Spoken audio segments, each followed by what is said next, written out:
And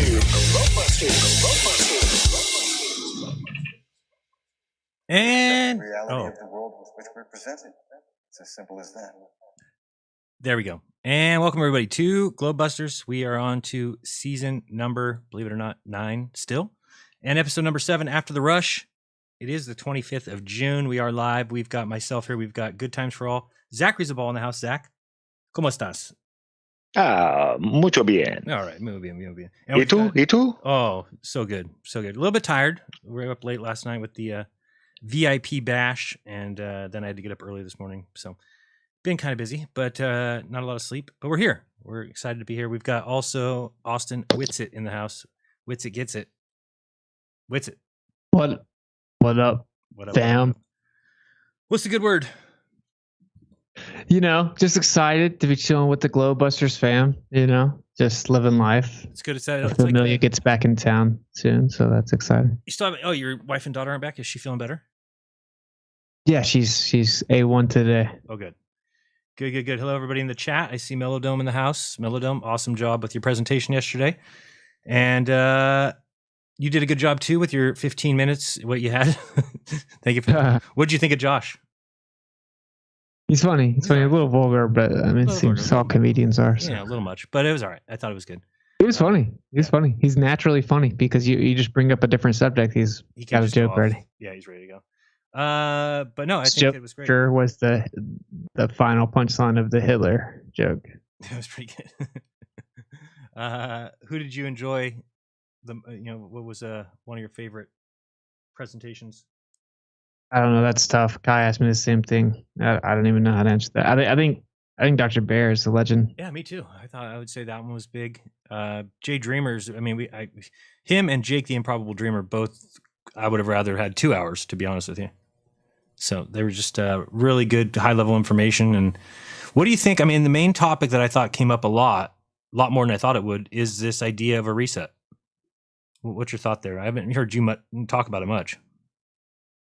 Yeah, I don't know. That's just so far into speculation. I have no. I mean, we've definitely gone through resets, as in like there's been major civilizations that like got wiped out, but that's all I know. I mean, when we start going into all the specifics of it, I have no idea. I mean, it's interesting. Yeah, was it done on purpose? Was it done on accident? Was it a great catastrophe that wasn't man-made?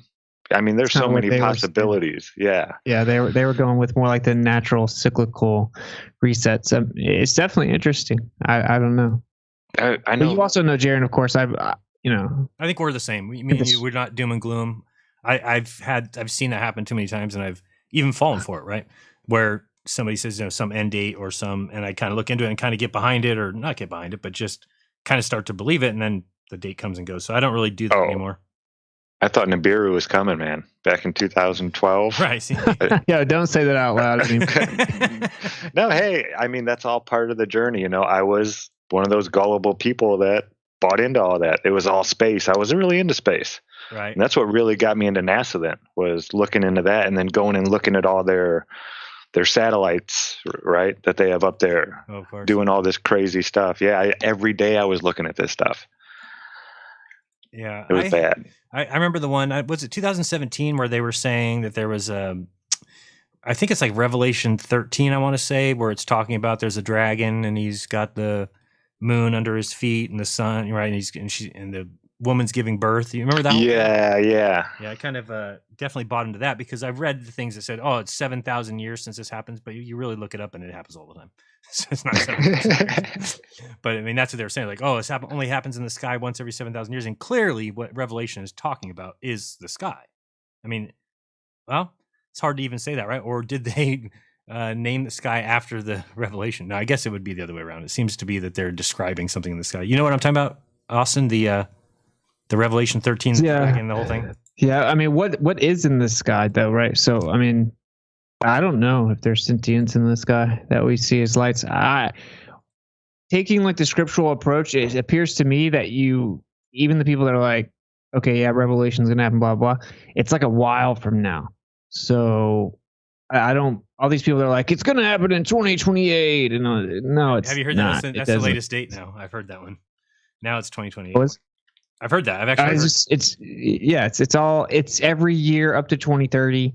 I'm like, oh wow, you used your prophecy comes from the United Nations. That's profound. And then always October 23rd for like the last decade. I noticed right around the beginning of October, we get the end of the world is coming October 23rd, and there will be like a bunch of videos up till the date, and then it, of course, it stops. But yeah, that's one of those weird dates. I don't know what it is or what it signifies. Is that supposed to be the week before Halloween? Maybe, I'm not sure, but there's always a bunch of people. I don't believe any dates. I think no, me neither. You can look at the Grabblers if you want to get an idea of what they're going to try to do. They think it's basically a metaphor of Shabbat, meaning you have 6 days and then it's the Sabbath. And they think that we're in now. It starts with them like 7 p.m. Right, so Friday night. So they think that we're in the late afternoon, as in like the analogy is. From beginning to end is like a week, and their Messiah comes back on Shabbat, on Sabbath, and that we're in the late afternoon before Sabbath begins. And then when they have different numbers, but it looks like it ranges from 150 to 220 years from now that their Messiah is going to come. And then some of them say sooner than that. So that's something I would say is interesting to keep an eye on, because it's a group of people that do have lots of power, and they think that one guy's going to come and take over the world or whatever. But outside of that, I don't know, man. Like I said a prayer, asked if I should make babies. He said yeah. So I made babies. And it's weird. It's almost like it's their blueprint almost. The book of Revelations is like something that they keep in the ether around, they want that chatter out there for some reason. Yeah, I think it's definitely one of the arguments, right? Is that they're following the script of Revelation, trying to make it look like it's come true. And there's an argument from both sides of that. Like, yeah, maybe it is a real prophecy, but they're trying to make it look like it's coming true, but not organically. Mm-hmm. They're following parts of it without knowing. And then, of course, the other one is that they wrote the script and they're making it look like it comes true. They have like religious fear to control people. I don't buy that one as much because it says like fuck the system even if they cut your head off. Right? So it's like not the best thing to tell the slaves. Right? Like don't listen to me at all, even if I threaten to cut your head off. Say no. So I'm gonna share my screen so you guys can see this. Share. You guys can see that okay? Or am I echoing now? You're good. Okay. So you remember this whole prophecy though? This is from this is Revelation 12, and it does match exactly. Oops, I didn't mean to do it over here. Do it over here. There we go. Oh wait, which one are people seeing? Okay, I messed this up. Hold on, let me put this picture back up. There we go. So the Revelation 12, which seems to exactly be what's going on in the sky, but I remember them saying that it was, happens only once every 12 years. Once every 7,000 years. But, the great sign appeared in heaven, and a woman clothed with the sun, with the moon under her feet, and a crown of 12 stars on her head. She was pregnant and cried out in pain as she was about to give birth. Then another sign appeared in heaven, an enormous red dragon with 7 heads and 10 horns. And then all that matches exactly to the sky. And then it's when Jupiter is being born. Jupiter's being born between her legs. And then it talks about the war. Then from there, then it says the woman fled to the wilderness to make a way for 1,260 days. That whole thing. So yeah, there's two ways to interpret that as well, right? So either they made up religious stories looking at the sky. We know that all around the world they did that, right? And then the other idea is like, because people say this about Jesus too, right? But that's actually like easily debunked. That's like Zeitgeist approach that Jesus didn't exist. It's just the sun and all that stuff. So the other take is, well, was this place created in such a way that the timeline of the earth is also written in the stars, like the creator's notepad, if you will, right?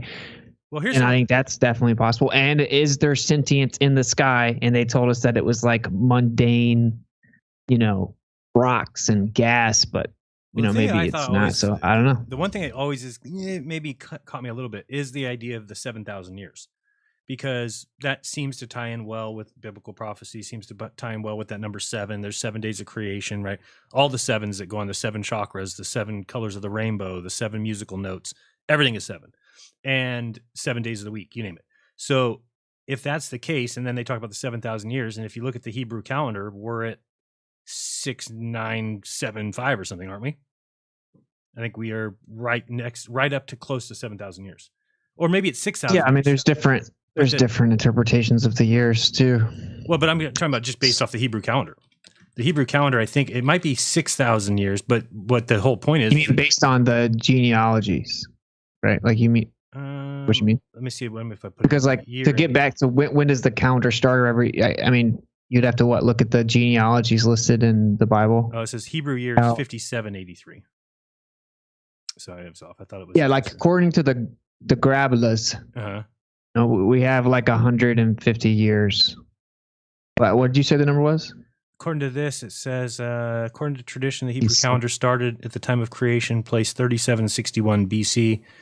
The current 2022-2023 Hebrew year is 5783. So they look at it like when you get to 6,000, that's when you... Well, then you would have the 1,000 years of Jesus, right? Right. So now they don't say of Jesus, though, right? We're talking about like the Jews. They're like... Oh, if they're Messiah. Yeah. But so that would give you that number right around 250, right? If you're at 5783, that's right under 250. And I think that's kind of what... All I know is if you look into it, dude, even those numbers are debated. Right. Was all the time outlined with how long people lived, or was there other time? And who knows? It does look like all the evidence says, like, dude, it's sub 10,000 years. I think I'm definitely. I mean, look at the oldest tree. I mean, things like that just tell you something. By this calculation, the end of the 6,000th year would occur at nightfall, 16 September 2240. So everybody get ready for that. I'll be here for sure. I'll definitely be here. Yeah, and it says, dude, it says no man. This is actually the verse that debunks the Trinity the most. Don't get triggered in the chat, bro. Come on, but it says no man will know the final day nor the hour, not even the angels, nor the Son, right? But only the Father. So it's like none of these grabblers, not even the Messiah, knows like the final day and hour. So I don't even think it's worth talking about dates. Yeah. But what do you think of my idea to make sure that it doesn't happen if we all just guess, right? We just every person on earth takes a guess of a day and an hour, and then the next person takes the next, and then this way we can extend it out a few 100,000 years at least. Well, but it doesn't say you can never guess. It says you won't actually know. But I hear what you're saying. You're saying I was saying we just take a cover it every day, then it'll never happen. Yeah, because there's only 24 people that need to select each day. Take that 8 billion divided by 24. We're going to have quite a few days that we can extend this whole world. Oh yeah, we just glitched the system. Way to go, God! We fooled you. You didn't think we'd be smart enough to get that one, did you? Didn't think about that one. Hope everybody's well. Who's Doug's in the house? What's up, Doug? Hope you're doing well. Who else? You see anybody else? Big shout out to Justin Johnson. Speaking of $20 super chat. Thank you, Justin. Yeah, I don't watch the guy much at all, so I don't know what he's saying. I wish I had some time to come to Las Vegas. Oh, Paraplegic Coffee. It'd be nice to see you there. And let's go ahead and I don't know, Karen didn't actually give me permission, but I'm going to do it anyway. We've got, of course, the Flattoberfest coming up October 21st, 22nd. Tickets are on sale now. You can go check that out. But we'll give you a special little hint that you can use coupon code just this week. I think you have only 5 more days, actually. You can use coupon code Solstice10 and get that 10% off. Come out and say hello. Get your tickets this week. Like I said, it only lasts another 5 days, I think. So don't. By little hint, he means he's going to tell you exactly what it is. Yeah, no. I should just made people go to the conference, but no, I won't do that. Or to the summit. Yeah, so if people want to get actually changing the coupon right now, you can still go buy your tickets.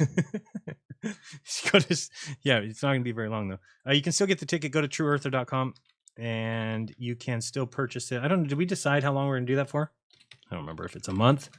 I think it's. You mean like just in general? What did you think about the lifetime? Did we decide where we're gonna cut that off right now or what? Yeah, I mean maybe we could. So yeah, I'd say just let's go the rest of today and that's it. So we'll announce it for GLOBEBUSTERS if people want to jump on. but this is going to be the last day. So we'll say today's the last day with trueearther.com that you can get. Why is this all screwed up in size wise? That you can get a lifetime pass to the summits. We had quite a few people sign up, so that's going to be the end of it. We'll just from there on out, you can buy the yearly package, which is actually just the next 3 summits. It's not really a year. It's just if you bought that package, you would get the next 3 summits. So you can get that, and then we'll also have per event for the $50 price.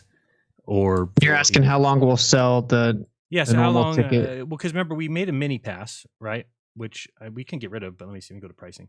Oh, I think we don't have it for sale right now. There was that mini pass that we made that was like a monthly $8, and we said they could have the event 2 weeks after. I think. Remember that?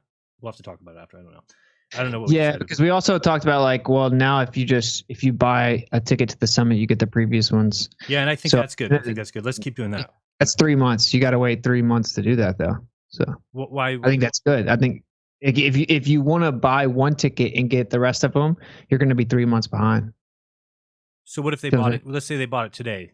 They would get everything in the past, right? Yeah. Okay. So that's still a great deal. Behind, right? So what we're saying is basically if you paid $50 today for the summit, you would get the summit that just happened.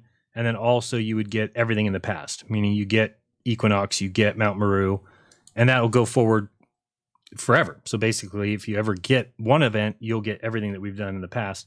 We just don't know. What I'm talking about is when do we turn this?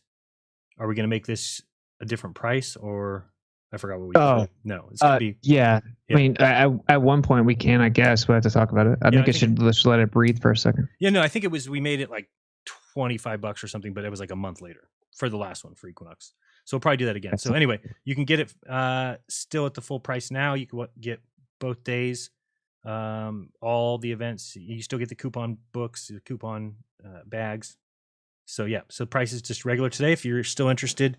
It was great. We had lots of great people. It was can't think of her name. Clara and I started out by doing a little talk about Generation Alpha, and she did a great job. I'm not sure why it's cut off on the right, unless you have to transition again. Sorry, thank you. We're gonna do that one. There we go. Thank you. So we had Avocado Wolf. The guy's just a legend, man. The guy every time just nails so much gravy, and just he's so knowledgeable on anything. How do we take care of this? How do you get rid of this ailment? He's awesome. Foundering, I thought, was awesome. He did a great job. He did a few covers from Conspiracy Music Guru.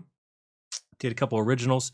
I love Speed of Science. He did Mr. Mercator. It was stuck in your head for the whole day. It's awesome. I love it. It's good stuff. We had Dr. Barr, I think. Dr. Bear. I always want to say Barr. Dr. Bear did a great job talking about electric culture. Like I said, Claire talked about Generation Alpha. Dr. Narco Longo did a great job. Dave Weiss was part of the panel on Friday night. Sean Griffin did a great job talking about lag. His presentation was crazy. Yeah, it's so great. I never people bring somebody like that all together. It's insane. Santos Bonacci was heated. That guy was not going lightly on Globers. He was not excited about the ballers. No, he does not like ballers. He's telling people, take this screenshot right now. Christopher Crum was on day one doing the music for us. Jay Dreamers, I thought he closed out the night. It was great yesterday. David and Don, I thought were excellent. Did a great presentation about what really makes you ill. Brandon Big Sib did great on law.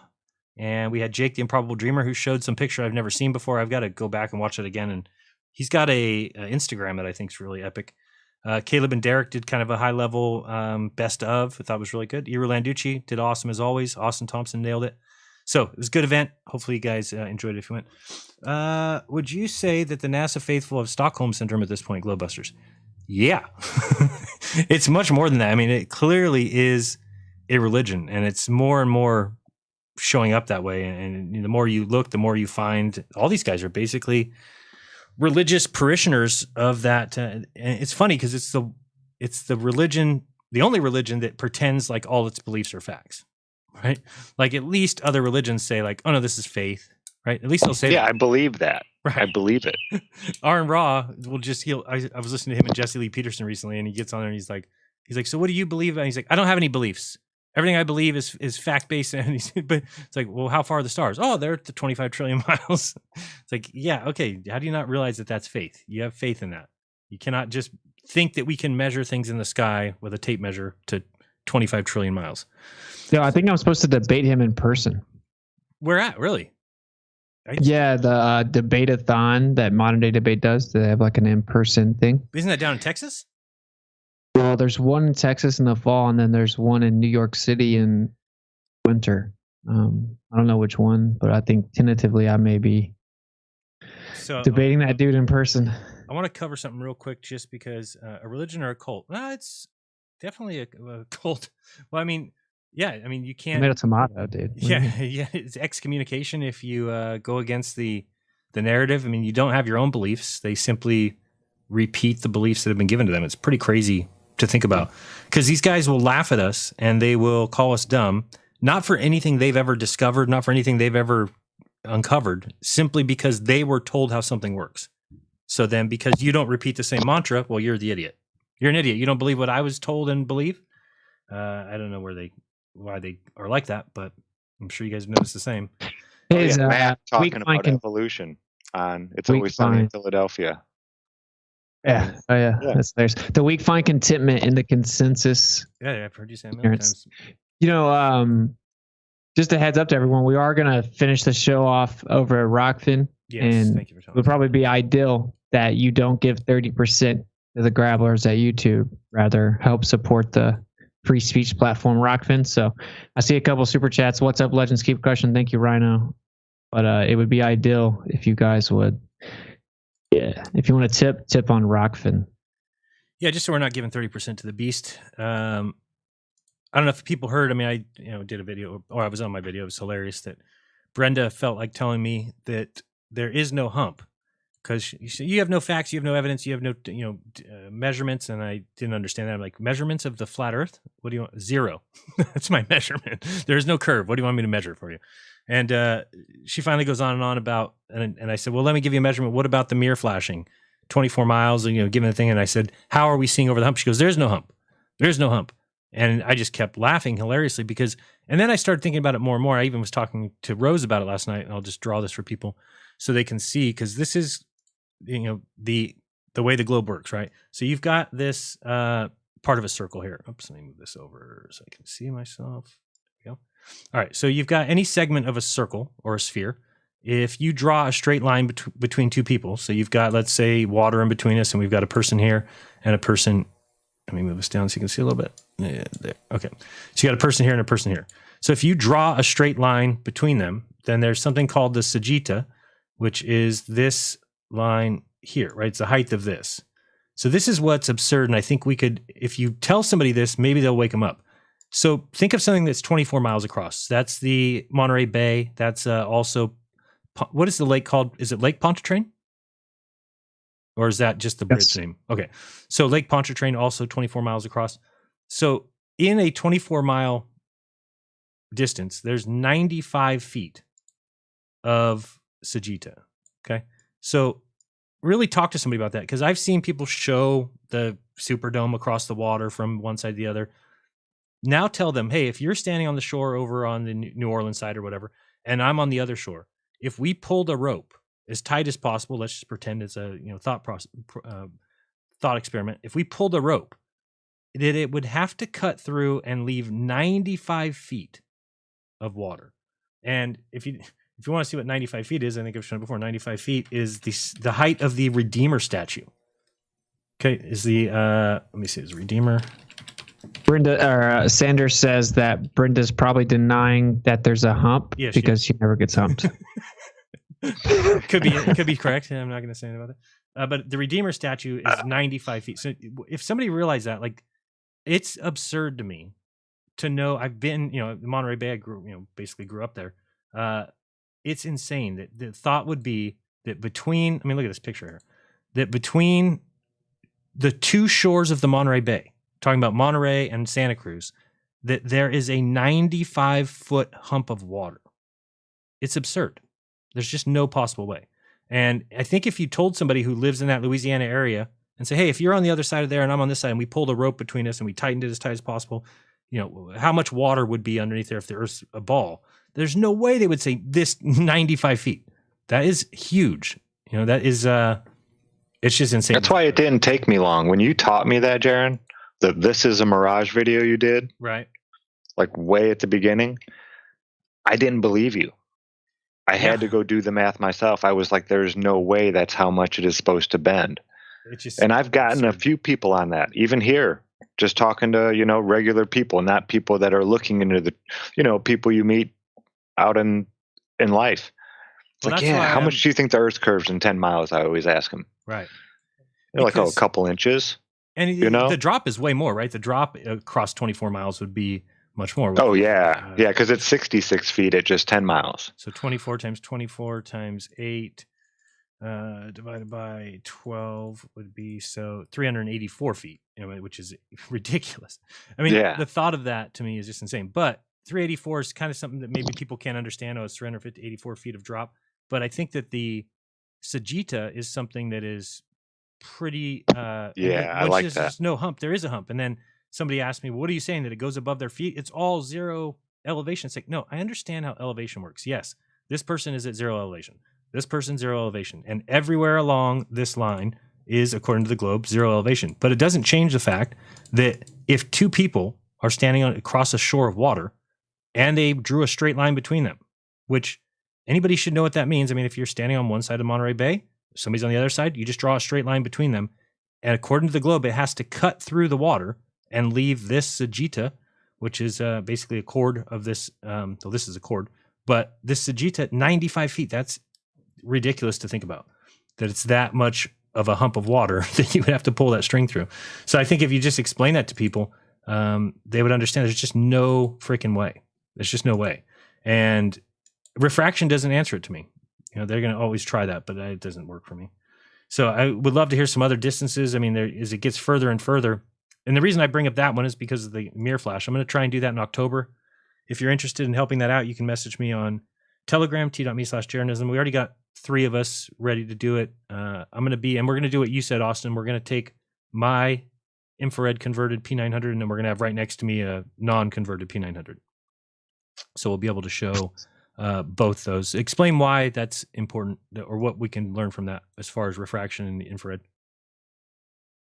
Yeah, refraction is less in infrared because of the wavelength. And they're saying that we're seeing further than the globe predicts because things are refracted and lifted up. That means if I pull out infrared, I should see less of the object, and I should not be able to see as far because there's less refraction. In reality, we see the exact opposite. We see more of objects at the bottom, and we see further. It's just cutting through the haze.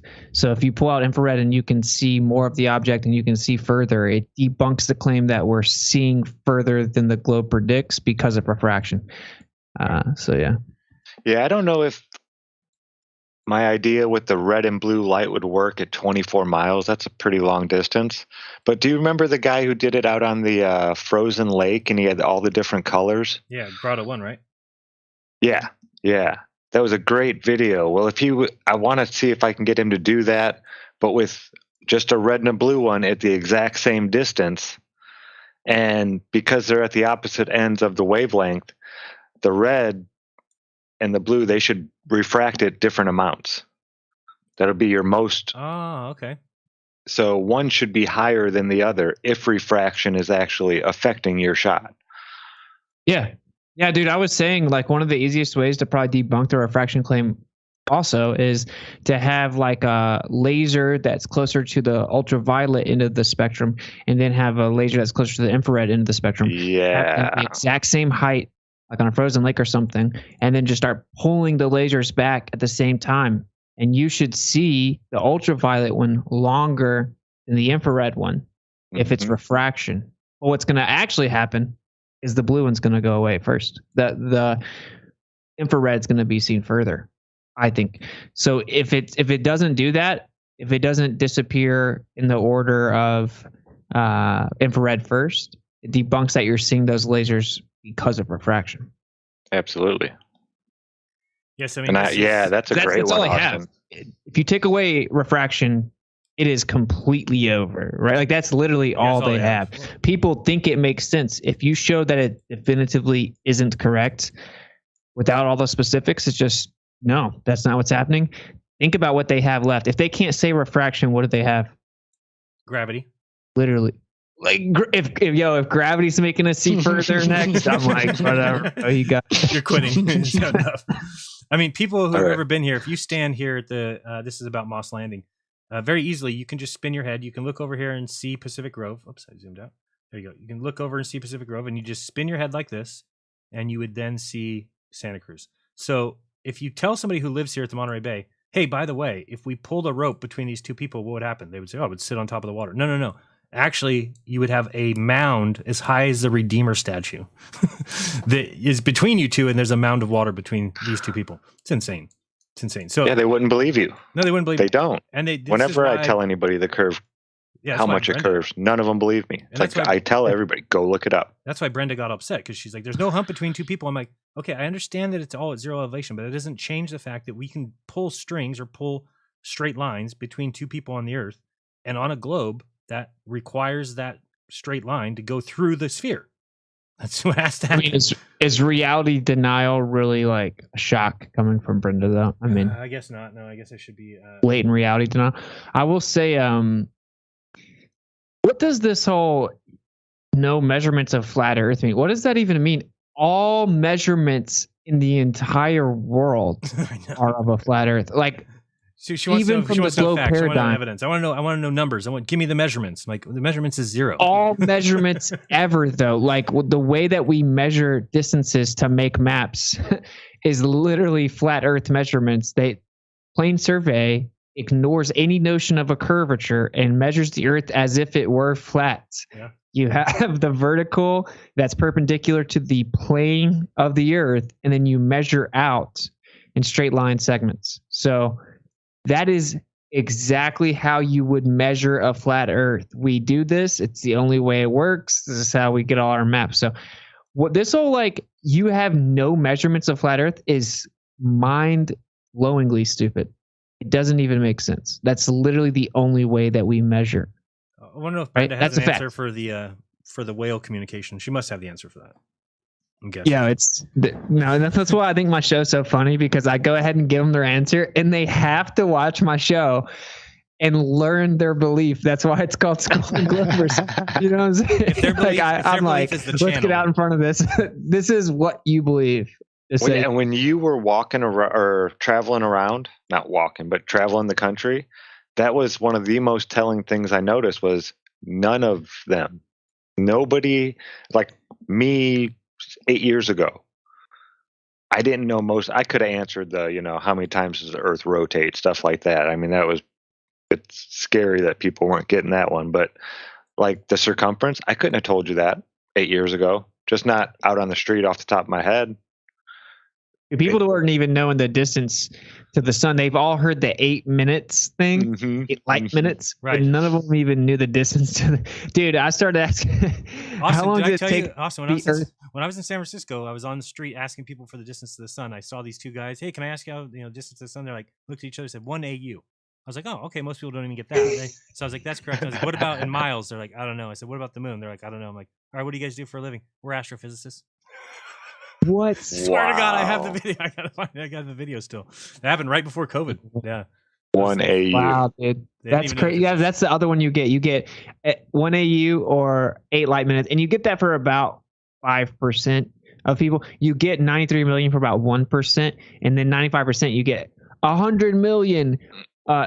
Because that's close, because it's just a number that you throw out there. That's why people get the spin right also, because they say 1,000.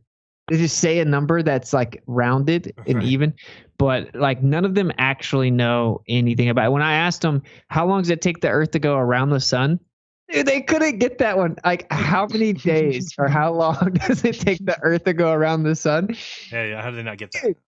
Remember when Joe Rogan, he asked Neil deGrasse Tyson the Earth curvature formula? You never heard And anything he about was it. talking about what, you mean the gravity drop formula? He's like, no, Earth curve. He's like, oh, I don't know. Is there a formula?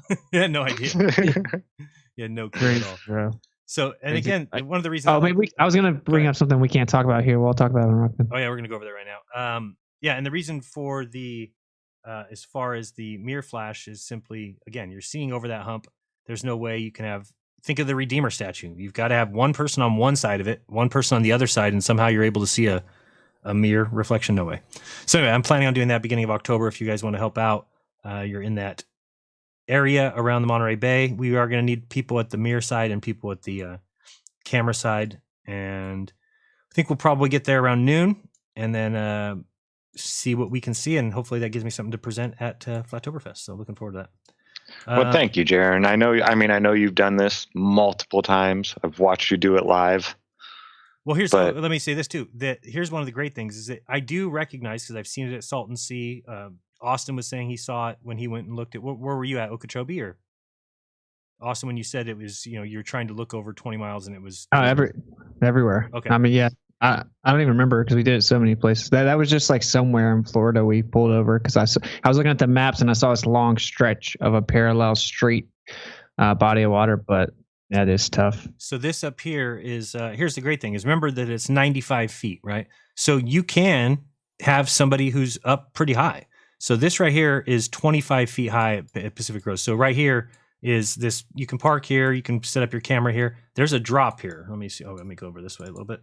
So you can see, right. So these are steps that go down here. You can see these stairs and they go down, but this is only elevation of like, let me see what it shows here. So this right here is elevated at, why can't I see the bottom of this screen? There we go. So right here, this is elevated 27 feet. So the good thing is we're way up off the water. So we're not having to deal with as much, if we're right at 3 feet or something, but we don't care because the hump is 95 feet. So you don't even have to take into account really that. You just know, okay, well, we can't put somebody at 100 feet because then you can see over 95 feet. But can somebody who's 25 feet see over 100 feet? No. So you can put somebody 25 feet here up in the sky, up in the, or up high, and then you can put somebody over here. And I believe we kind of decided, I think this person's going to stand at about 15, which is right along this path up here. I believe is about 15 feet. It's 20 feet, 19 feet. So you guys can see where we're going to be off the water here. We're going to be off the water from the observation point, flashing the mirror. The sun will be behind here. And at least we'll be away from the water. And it's still a open and shut slam dunk, globe killer. Because again, if you're a globe believer, you've now got to tell me that this person standing here flashing a light of the sun off a mirror, reflecting it, is somehow lifted up above the height of a Redeemer statue. And again, that's just not, I mean, look at this statue. It's just hilarious to me that anybody would ever believe that you could have somebody over here and somebody over here. They're flashing the sun off a mirror and this person sees it. That means that this person got lifted in 24 miles only, is lifted up 95 feet high so that we can see. It's just not going to happen. Not going to happen. So if you're interested in that again, or I guess it says 98 feet. I was off by a little bit. It's 3 feet taller than I thought. But yeah, if you want to help out, t.me/Jeranism. Jeran, we've been over this. There is no hump. Thank you, Benny. We know there's no hump. We know. The first thing becoming a flat earth is capable of dumping the glass of indoctrinated education, starting over with critical thinking. Yeah, we talked a lot about that yesterday. Troubling Tribune in the house, a fellow GLOBEbuster. Nice to see you, Troubling. Shout out, Justin. Agreed. I don't like giving my money to ScrewTube. Thank you for the $20 on Rockfin. Very nice. Very nice. Don't do it. So what else do we have? I wanted to watch. Did you guys see? Ben had a new video. I wanted to see this one. Scuba divers in space. You want to watch it for 5 minutes? Yeah. Let me throw this out here though while I'm thinking about it.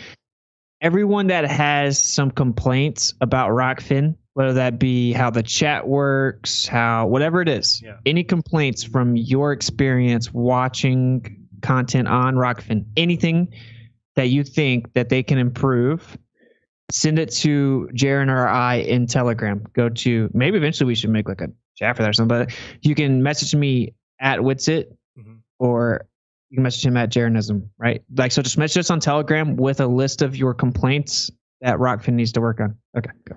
Yeah, we're going to take it all to them and see if they can start working on some of those things. And we feel that they should. So give us your complaints, not in the chat, but no laser beams on the high mirror. Use a laser near your feet. No laser beams on a high mirror. So thank you very much, creatures. His name isn't Jeran, it's Truth Teller Supreme. Yeah, make sure Brenda gets that down.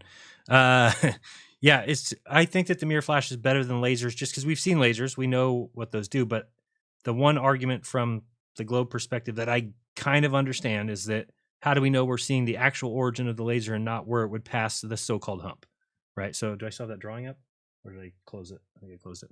So, which I get, I don't think that's what we're seeing, but I do understand the theory behind it. Basically, if you have, there's a McToon special right there. If you've got let's say that there is a curve here. 1 second. Let me draw this. Let's go with black.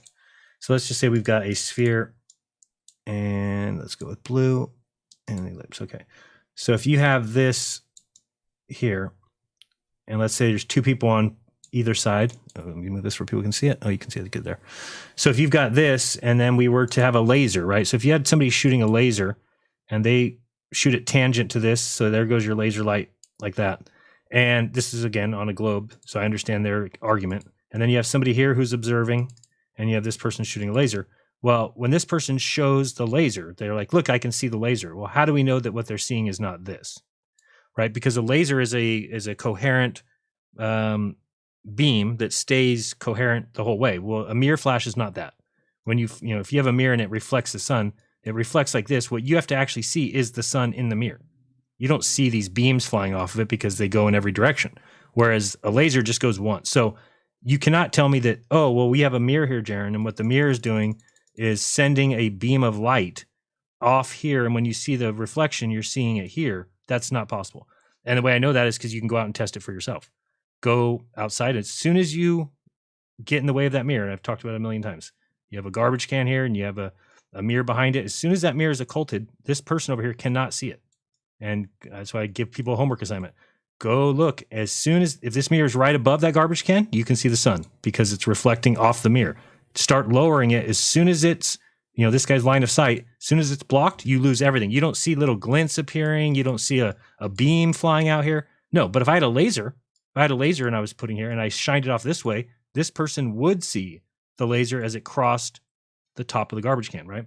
So just pointing out that that's why I feel the mirror test is a better, you can't refute it. What are you going to say? You have to then say somehow this person who you're seeing the mirror flash is being lifted up. And it's been used in military. It's line of sight. They use it. They've used it for hundreds of years. So it's not something that I don't think these guys will be able to argue with. But that's what you have to believe, that the mirror was raised up to here. And so now this person's seeing the reflection off the mirror. So again, that's I think that's answering your question, if that was. I love Jeran's Microsoft Paint. Thank you. I know I have my iPad here. I should just use that. It's easier to draw. Anyway, just want to point that out. What else did you want to say? Or are we ready to go? Oh, let's watch this real quick and then we'll go over and talk about it. Oops, wrong one. Here we go. I'm a big fan of anybody talking about the swimming pool that is space. And I believe to actually have seen, I don't think you can actually see them, but I've seen signs of what look like the scuba divers in space. I think they could easily wear green suits and swim around and carry astronauts in the water, and we wouldn't know any different. And it isn't live, that's for sure. I feel bad. What was her name? Something the ISS. Oh yeah, Bling Bling. Bling Bling. She used to find some amazing stuff. I mean, going frame by frame by frame. Just catching little stuff of reflections of cameramen and all kinds of stuff.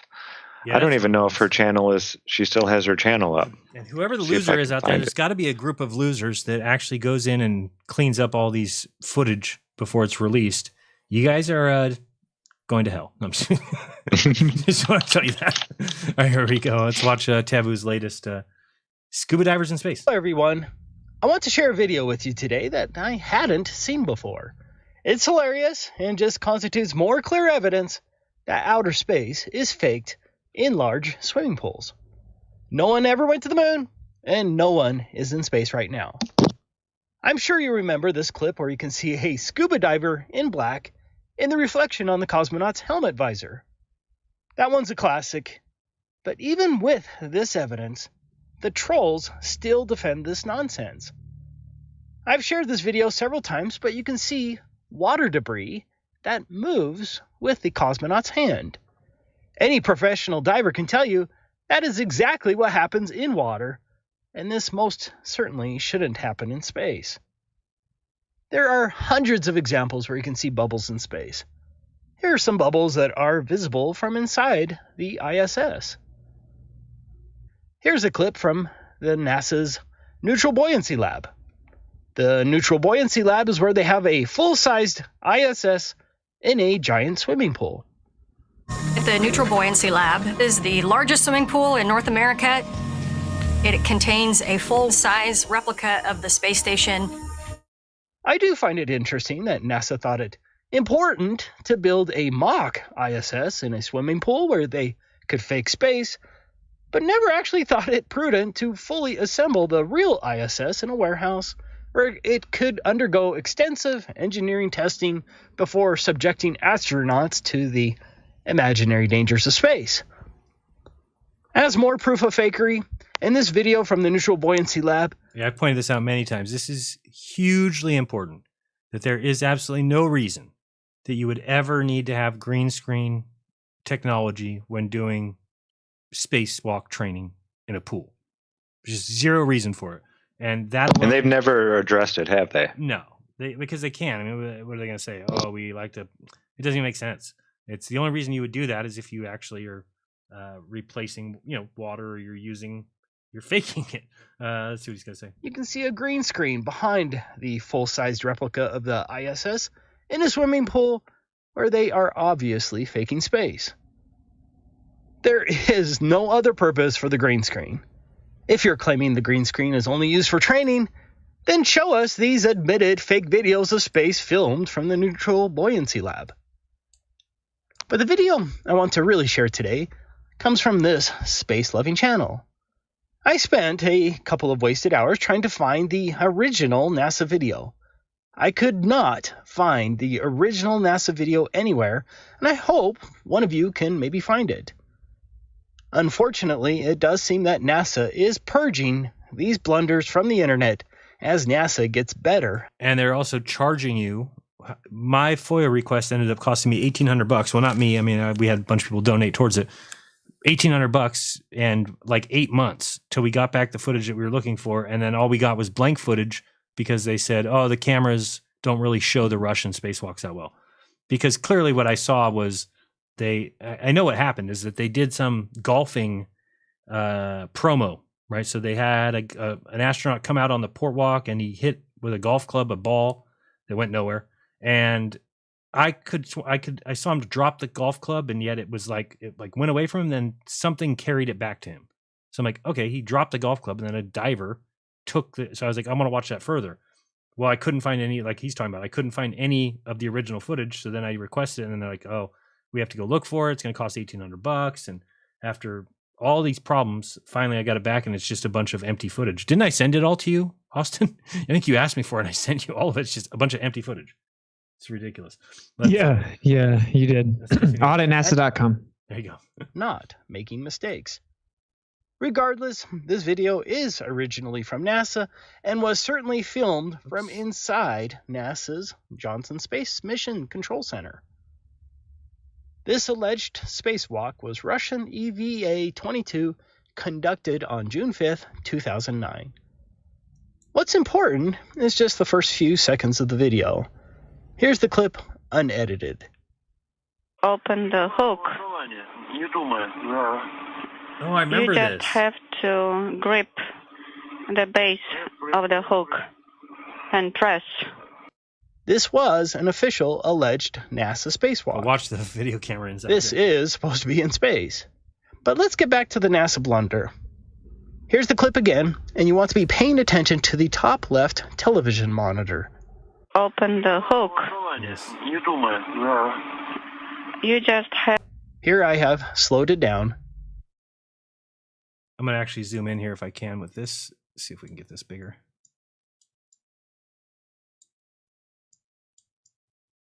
That's pretty good right there. Let's check this out. Just rewind it a little bit. Oops. Here's the clip again, and you want to be paying attention to the top left television monitor. Open the hook. I mean, that is without a doubt in water. It's not even a question. I don't even know if a Glober would. Here's the clip that. Again, and you want to be paying attention to the top left television monitor. Open the... So, I mean, this here is, you can clearly Why see... is it yellow? Over here? Well, no, when they're showing it with the astronaut on, out in space. It's so ugly. It doesn't look like it's being lit by the sun. Yeah, I don't know what that's supposed to Usually it's like bright white when it's in the sunlight. And that can't be a light. I wouldn't think. I mean, that's to be in space. But let's get back to the NASA blunder. Here's the clip again, and you want to be paying attention to the top left television monitor. Open the hook. So, I mean, that is clear as could be. You can actually see the scuba divers in there. Clearly, this is in water. Why that's showing right before they go live on this? You just have. Here I have slowed it down.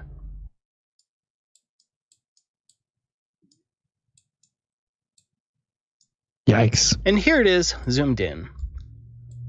Oh, he is. It's a bit blurry, but you can most certainly see scuba divers in black in the water assisting the alleged cosmonauts next to a mock ISS at the exact same time that NASA is conducting a spacewalk. Can it be any more obvious? Unless you're a lying, despicable troll, you have to admit, NASA is faking space and stealing over $88 million a day from taxpayers under false pretense. Outer space is a scam designed to steal both your money and your soul. Thanks for watching. Open the hook. Yeah, this is, You just have to. look how disgusting grip this is. the base. You just of the- have to grip the base. It's so bad. Yeah, and some of these, if you go to find these old ones, you'll just find, you know, a small section of it. So this is, 8 minutes? Should be 8 hours. You know, but if you search these, and I've always thought that one way we could know which ones are bad is to, if we ever got like somebody to go through and make a list, right? So make a list of every single spacewalk that they've done. There's only been 200 and something. And then we went through and found how many have 8-hour versions on the internet, because pretty much they're not going to let something out that's really, really bad, right? So if we find the ones that they don't have any evidence of or any video of, then we can do. Well, the thing is, I mean, here's where they got you, right? You can't FOIA request. What good is that going to do? If the reason it took 8 months for them to get me that footage is because they can doctor it. They can easily have somebody take out anything that's a problem, or just show you empty footage and say, "Oh, this is all we have. There was no cameras on the spacewalk." Because where are you going to prove that there was? You don't have the footage. That's what you're asking for. So it's definitely a scam that's tough to uncover with their own footage. Obviously. Auditnasa.com. Thank you very much. Yes, that's what you got to do. Seriously, we have. It's gonna go down. What Gonna go down. Just know, I love you guys. I would never kill myself.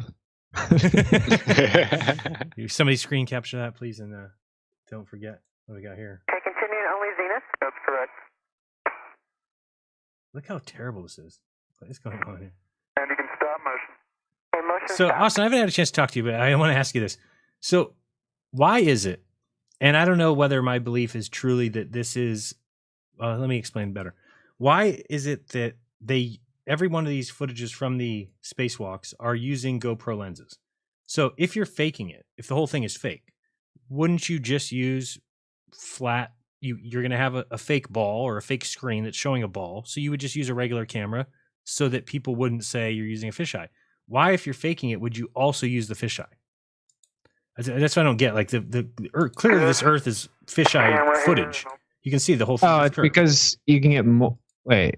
Like what I think is they can take like actual high altitude shots, lay that as the background with the fisheye. Okay. So it makes it more legit. Right. So then why though then so now you've got the screen with the background and it's got the curve because they've already used the fisheye. So then when you have the astronauts out there and why would they have fisheye cameras? Okay, well, it's going to be easier to be in a pool with a GoPro that's waterproof. Good call. There you go. That's a good answer. You're right. That might be it. I mean, because there is rectilinear. Rectilinear. Yeah. Lenses that you would think, but no, it makes sense. I mean, you're right that they would. First of all, dude, they say that. Go try to find one. Go try to buy one. Well, I've got one, but no matter what, they're like $10,000 on the. Now go find one on a GoPro. Well, I have the GoPro Hero 5 Session. It's got a rectilinear lens, but no matter what, Does it though? Does it? Well, I mean, it's not. No lens will ever be perfectly straight. It's not even possible. It has a horizon correction feature in my Hero 9, but no, mine has there's options in there. There's and there's wide view, L, and then there's R. I think ours is just a straight view, but it still is going to have some distortion. So I don't know. I don't know if people recognize that. Again, stop letting people. I know I've already covered this. We'll do this and we'll leave. I've already covered this, but McToon and people like that want to talk about left-right curvature, make sure that you know that you can take a picture of anything left to right and it will create a curve. Okay. Anything that's level or horizontal that you take a picture of, as long as you're like on top of it, so you're looking down at it, it will curve down like a letter N. And if it's above you, then it will curve like a letter U, as long as it's straight. You know, imagine if I took a picture of this horizon, but my camera was tilted a little bit to the left, then when you squish it, and hopefully that makes sense, right? So think about it. If this pixel, whoops, you can't see the screen, right? Hold on, sorry. And this one, there we go. All right, so if this pixel here, let's say this is pixel number 500 from the bottom, and this is pixel 500 from the bottom. Well, if you condense that picture, well, then the two ends would meet, right? Because it's, how could it move? It's 500 and 500. But if it's below or above the middle point, and if it's off at all, so let's say you've got pixel 250 and pixel 254. Well, when you condense those, it has to make a curve. Do you understand that? There has to be a curve in it, because how else? You just moved a pixel that was at 4 positions higher next to a position that was 4 positions lower. So that creates a curve. And I show people you can do that. I could do it again and show you if I need to. And then we'll go over to Rockfin. But let me just take a picture. I'm taking a picture right now of my computer monitor and taking it from above here. Okay, taking it from above there. Good. Now I think I was pretty level. We'll see. Let me send it to myself. Telegram. Saved. All right. And I'll show you what I mean. Push that one through. Okay. So where's my Telegram? Here, saved. And this one. All right. So we're going to move. Oops. I just need to save that. Save as. And desktop's fine. Okay. Where did that go? So I'll show you. Oh, I want to open it in my paint shop. All right, here we go. So desktop, sort by date, and this one. All right, so this picture here is a picture that I just took of my screen here. And you'll see that if we take that and try and condense it, so we got that off, we got that on, right? Okay, so as we move this together, you're going to see that things that are... Understands that the biggest... Stop that, please. So if you bring those together, you're always going to get curved lines, even, you can see here. So you can tell this is like a U. Oh, geez, you can't really see that. There we go, a little better. Sorry. Where did I go? There it is. Can you see that there?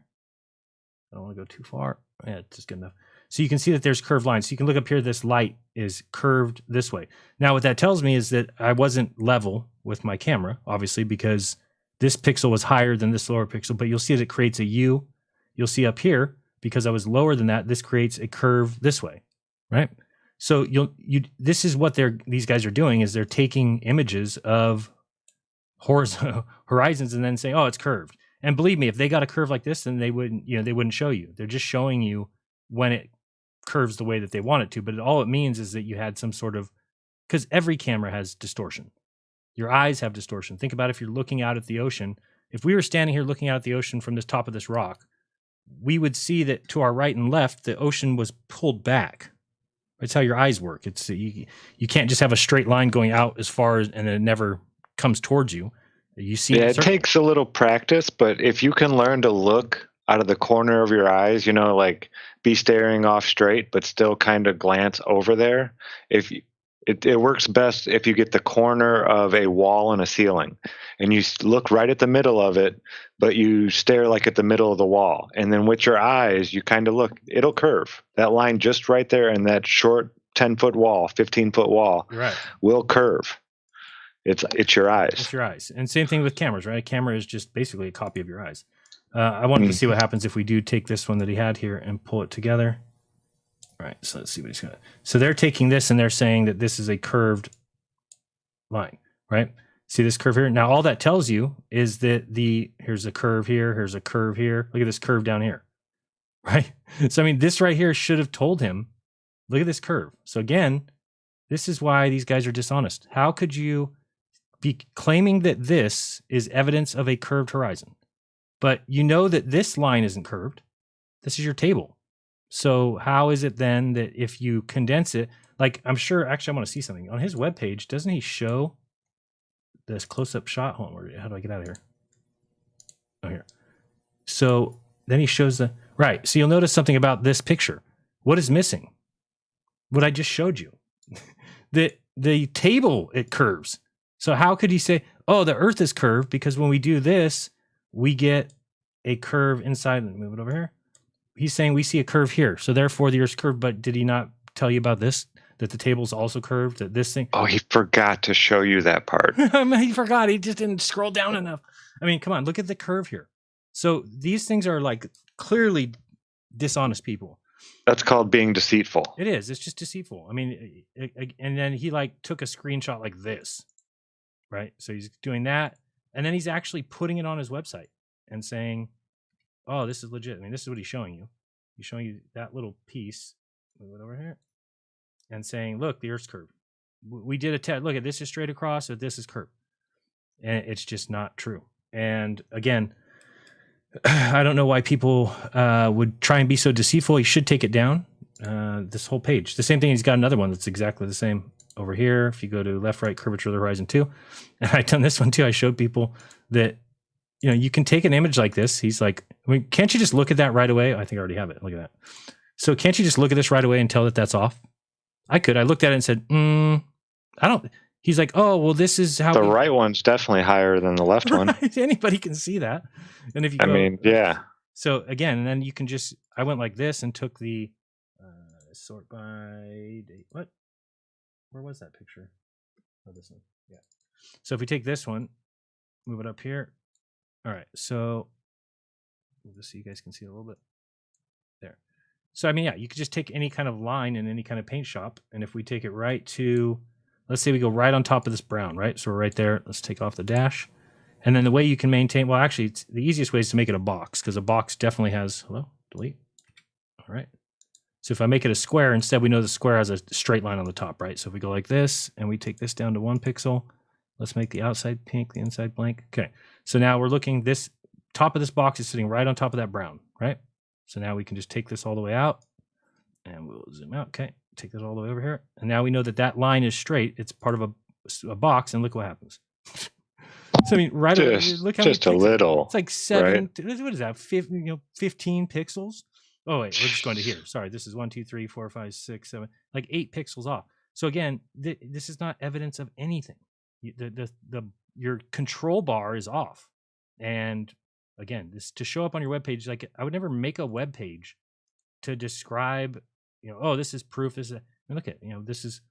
There is a straight edge set close to the horizon. This controls any potential distortion due to lens distortion. What do you mean? What do you mean? Well, it's evidence that he's retarded. Yeah. What do you mean it controls potential? I mean, who does this? Yeah, I don't know. Who do you really need to defend the scientific community? It doesn't make sense. And then showing pictures like this, where he's like, he actually counted each little pixel, but it's like, okay, so didn't you notice that there's an issue if your control bar has more space here than here? That right away should be like, oh, wait a second, maybe that bar isn't straight. No, I didn't even think about it, I guess. So yeah, it's just insane to me that, and you can just take this. I measured it with like my mouse cursor. I was like, okay, well that's a little, and then you go over, well, that's way bigger. So I don't know what he's saying that like this is the horizon curving down. I don't get it. All right, we're gonna go over to Rockfin. Thank you guys for joining us here at YouTube. It is free up until the end of the show, so I will put the link over there, and we'll be able to say some stuff that we can't say here. Let me grab Rockfin, share. Why is that on that screen? My Rockfin's on the right screen. Okay. Rockfin does that. Like if you jump away, even if it's still playing, when you come back, it'll be right where you left off. Okay. Let me go up here to share, grab this. All right, so putting that in the chat. And we'll see you guys over there in uno momento. Go to Rockfin. Don't be. Yeah, let's see how many people we can. Let's see. It should be, you should want to get away from YouTube. You should be like, yeah, let's go somewhere where people can talk truth. Let's see how many people are on YouTube. We got 294. 294. All right. Let's see if we can get at least 300. We got 300 now. 300, which only 91 thumbs up. Okay, we should be able to get to 300. Let's get to 300 at Rockfin. There's 109. We can get to 300, right? Yeah, just go over to Rockfin. Is it even premium? No, it's free. It's free, bro. You don't even need to sign in. Because we're like we've been talking about it. We're trying to actually figure out we're censoring ourselves. We're tiptoeing around things. Move over to Rockfin. We're going to get all of the stuff ironed out there by telling them how to make it like an optimal experience. And we should just move over there. Yeah. So if you guys can just click the link. Thank you, by the way, for the super chats. Did you call them out? No. Let me see who it was. Do we still have them up here? Okay, we got Rhino. Thank you very much for that one. What's up, Legends? Keep crushing. We've got official instructions of operating a telescope. Okay, keep going. Where was the other ones? And then Super Fluidity of Naughtiness says, is it feasible to lay out a really long, thin strong string across 20 miles of water? Maybe 15 feet high to prove flatness. We've talked about it. Your distance is way too long. I think that we've talked about doing 2 or 3 miles, and the filament fishing line would cost about $2,000 or $3,000. But Mitchell from Australia tried it, and it kept breaking at way less than the test strength. So that's why it was never gone further. Because you have to wench it. You're gonna have to wench that fishing line, so it needs to be super strong. It had 75 test weight, and it kept popping it way before that.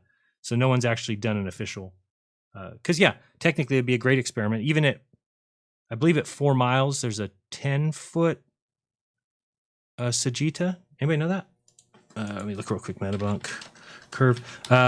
Whatever it is, there's a certain distance that would be clear as could be, but I think 2 feet would probably be 2 miles would be probably too few. What do I do here? Metabunk curve.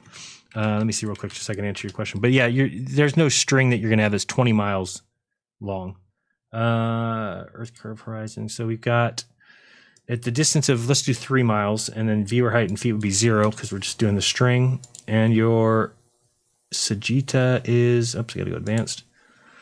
So at 2 miles, your Sagitta is 1.5 feet. That's still, I mean, think about it. If we had a tank of water, something that was 2 miles long, that would be great because the hump in the middle has to be 1.5 feet. So if we pulled a string like a fishing line as tight as we could from end to end of a tank, then we would be able to see whether or not it cut through the water at 1.5 feet in the middle. But now, how are you going to build a 2 mile tank?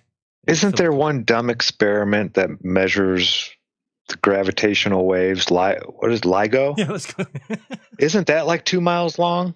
I think it's 4. Like a 2 mile. Yeah, I can't wait till we get rid of these morons talking about this stupid stuff so we can use these places they built for real stuff.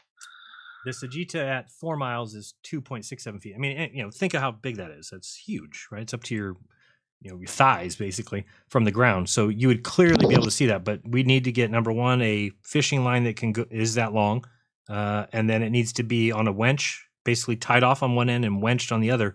So it needs to hold that, because you're gonna have what do they call it? Sag. You're gonna have sag between, no matter what. It's just, you can't get rid of that. But at that distance, it probably wouldn't be that much. Maybe if we started it, let's see, if we did 3, what did I say 2 miles was? Or was that 3 miles? Let me check 2. 2 miles is, because I could see 2 miles being feasible. Yeah, but that's only 0.67 feet. That's 8 inches. So 2 miles, 8 inches. I don't know how much sag there'd be. It's always going to have that unknown. But anyway, you could talk to Mitchell from. Well, yeah, and getting a line that long to hold the strength. I could see the 75-pound test maybe being good at 100-foot intervals or something like that. But the machines, I mean, they're not designed to make them perfect like that. He had a 2 mile stretch or 2 mile spool, but it kept but I'm saying the machine that's creating it isn't like making it in one big long 2 mile thing all at once. Making the fishing line? Yeah, like there's going to be weak parts in a 2 mile long stretch. Right, that's probably you're going to get a bunch of weak parts. Yeah. All right, guys, we'll see you over at Rockfin. Let's see how many people we got there. 244 left at YouTube. Go now. Later. All right, let's end that. Peace. See how I ended that, Austin? Just like that. And then I go